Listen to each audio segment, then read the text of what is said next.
This short video is on bony orbits. So bony orbits are pyramidal bony cavities situated on each side of the root of the nose, and they provide socket for rotatory movement of the eyeball. So normal frontalis में हम देख चुके हैं कि यहाँ पर margins दिखाई देते हैं. This was supraorbital margin, lateral margin, infraorbital margin, medial margin. तो ये सारी मार्जिन्स मिलकर के इस फोर साइडेड पिरामिड का बेस बना रही हैं और अपेक्स पर पड़ा हुआ है ऑप्टिक कैनाल. इसके अलावा ये वॉल है मीडियल वॉल और ये लेटरल वॉल है जो कि बैकवर्ड एंड मीडियली जा रही है. तो इन एक्सिस को अगर हम देखते हैं, ये लेटरल वॉल है, you can C which is moving backward and medially, and this is the lateral wall of other orbit. दोनों एक दूसरे से 90 डिग्री पर मिल रहे हैं. एंटीरियर 1/3 में है आईबॉल. आईबॉल के एंटीरियर पोल और पोस्टीरियर पोल से जो एक्सिस पास कर रही है, दिस इज विजुअल एक्सिस, और जो ऑर्बिट की एक्सिस है उसे हम ऑर्बिटल एक्सिस कहते हैं. इन दोनों एक्सिस के बीच में करीब 20 to 25 डिग्री का एंगल है. Medial wall of each orbit is parallel to each other and the distance between these two is 2.5 centimeter, जो कि रूट ऑफ नोज की विड्थ है. तो ये मीडियल वॉल और ये मीडियल वॉल एक दूसरे के पैरेलल है. लेटरल वॉल स्लैंटिंग है जो कि एक दूसरे से 90 डिग्री के एंगल पर पीछे यहाँ मिलते हैं जाके. वॉल्स ऑफ बोनी ऑर्बिट में अगर देखें तो this is the base. Optic canal के ऊपर आ रहा है अपेक्स. ये रूफ का एरिया है, ये फ्लोर है. अगर ये राइट आई है तो ये मीडियल वॉल है और ये लेटरल वॉल है. सबसे थिन है हमारी मीडियल वॉल और स्ट्रॉन्गेस्ट है लेटरल वॉल. अपेक्स पर है ऑप्टिक कैनाल, बेस पर है मार्जिन्स, और इसके अलावा हमारी 4 वॉल्स हैं. अब हम देखेंगे कि कौन कौन सी वॉल किस तरह से बनी है. अगर रूफ की बात करें तो this yellow bone is basically the orbital plate of frontal bone. This is lesser wing of sphenoid. इन दोनों ने मिलकर के बनाया है roof of orbit. Lateral wall of orbit में anterior surface of greater wing of sphenoid, orbital surface of zygomatic bone. इन दोनों ने मिलकर बनाया है लेटरल वॉल. और फ्लोर में है द ज़ाइगोमैटिक बोन और the maxilla. This is orbital part of maxilla और पैलेटाइन बोन. तो ज़ाइमा ने फ्लोर बनाया है, पैलेटाइन, ज़ाइगोमैटिक और मैक्सिला. अब मीडियल वॉल देखेंगे तो यहाँ पर सबसे पहले ये एक क्रेस्ट दिखाई दे रहा है, या फिर बोलो ये मार्जिन दिखाई दे रही है फ्रंटल प्रोसेस ऑफ मैक्सिला की. तो इस मार्जिन को यहाँ हम बोलते हैं एंटीरियर लेक्राइमल क्रेस्ट. और जो ये रेड कलर की पूरी बोन दिखाई गई है वो है लेक्राइमल बोन.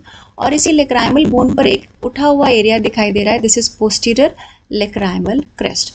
तो जो एंटीरियर लेक्राइमल क्रेस्ट जो कि मैक्सिला से बना है, पोस्टीरियर लेक्राइमल क्रेस्ट जो कि लेक्राइमल बोन का ही पार्ट है, इन दोनों के बीच यहाँ पर होता है लेक्राइमल सल्कस और लेक्राइमल फोसा, जिसके अंदर लेक्राइमल सैक पड़ा हुआ होता है. The green colour bone is ethmoid bone. Now M is maxilla, L is lacrimal bone, E is ethmoid.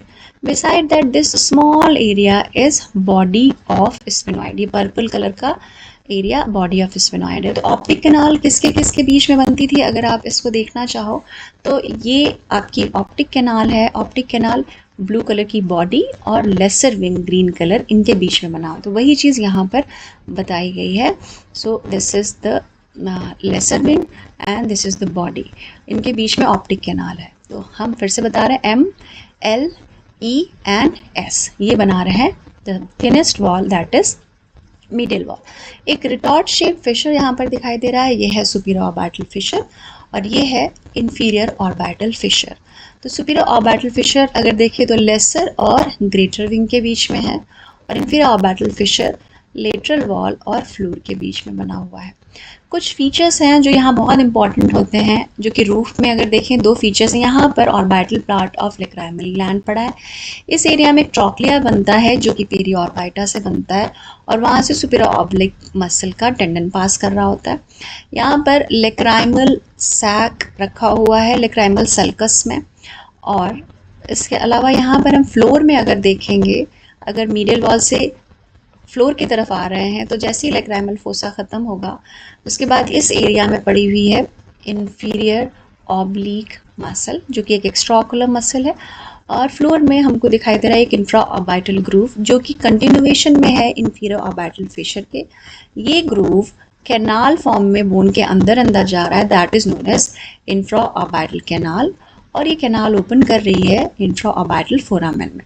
Lateral wall में भी दो बड़े इंपॉर्टेंट फीचर्स हैं, एक है विटनस ट्यूबरकल और एक होता है zygomatic foramen. Here, so this diagram is showing the lacrimal fossa in roof, trochlear notch in roof, lateral wall में Whitnell's tubercle, zygomatic foramen, medial wall में anterior posterior ethmoidal foramen, lacrimal fossa for sac, lacrimal sac। और ये जो fossa था जो कि roof में था वो लेक्राइमल ग्लैंड के लिए था।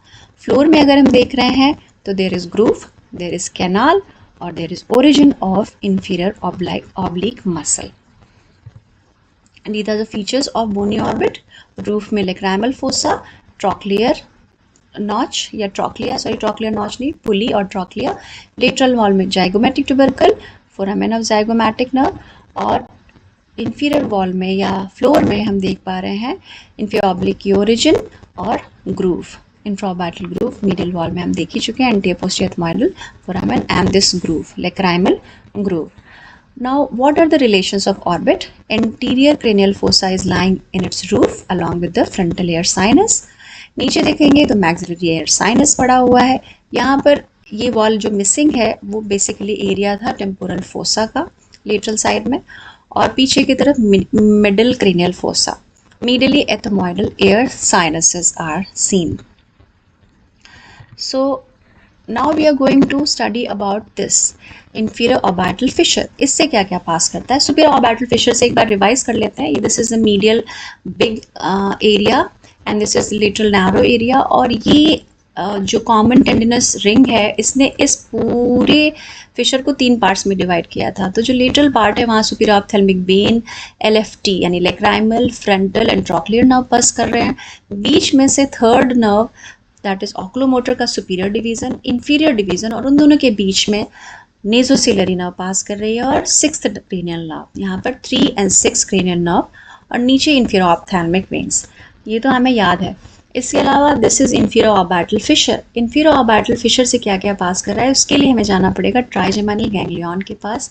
उससे एक डिवीजन जा रहा है that is your ophthalmic division, this is your mandibular division, और विच एक नर्व जो मैक्सिला की तरफ जा रही है that is your maxillary nerve. तो मैक्सिलरी नर्व सबसे पहले फोरामेन रोटेंडम से पास करने के बाद टेरिकोपेलाडाइन फोसा में जाती है, फिर वो आती है इंफीरियर ऑर्बिटल फिशर में, फिर यहाँ पर ये कंटिन्यू हो जाती है इंफ्रा ऑर्बिटल नर्व के फॉर्म में, और ये maxillary nerve you can see continuing as infra orbital nerve, फिर वो ये नर्व पास कर रही है इंफ्रा ऑर्बिटल फिशर में और फिर कैनाल के थ्रू, और बाद में जाकर के ये टर्मिनल डिवीजन्स देते हैं पैल्पेब्रन, नीजल एंड लेबियल ब्रांचेस। यहाँ पर इंफ्राऑर्बिटल फोरामेन से नर्व निकल के 3 टर्मिनल डिवीजन्स दे देगी। अब एक नर्व यहाँ पर आपको दिखाई दे रही है मैक्सिलरी से निकल रही है, that is your zygomatic nerve which later divides into zygomaticofacial and temporal branches.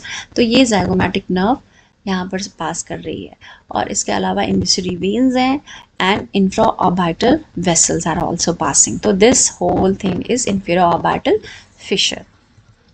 Now infraorbital nerves को हम ऑर्बिट का कंटेंट नहीं मानते हैं because these infraorbital nerves are passing outside the periosteum of orbit, that's why they are not considered as content of orbit।